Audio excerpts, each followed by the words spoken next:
கடலூர் மாவட்டம் சிதம்பரம் அருகே சவுதி அரேபியாவில் மீன்பிடி தொழிலுக்கு சென்ற மீனவர் கார் விபத்தில் உயிரிழந்த நிலையில் உடலை உடனடியாக மீட்டு தமிழ்நாட்டிற்கு கொண்டு வர வேண்டும் என உறவினர்கள் கண்ணீர் மல்க பேட்டியளித்தனர். சிதம்பரம் அருகே உள்ள தாண்டவராயன் சோழகன்பேட்டை கிராமத்தை சேர்ந்தவர் ரமேஷ், 34.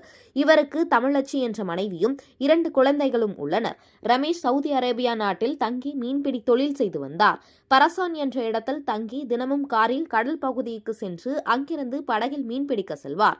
இந்நிலையில் கடந்த 12ஆம் தேதி ரமேஷ் உள்ளிட்ட 5 பேர் பரசான் என்ற இடத்தில் இருந்து காரில் கடற்கரை நோக்கி சென்றுள்ளனர். அப்போது ஜிசான் என்ற இடத்தின் அருகே சென்றபோது கார் நிலைத்தடுமாறி விபத்துக்குள்ளானதாக கூறப்படுகிறது. இதில் காரில் பயணம் செய்த ரமேஷ் மற்றும் கன்னியாகுமரியை சேர்ந்த இருவர் உள்ளிட்ட 3 பேர் பரிதாபமாக உயிரிழந்தனர்.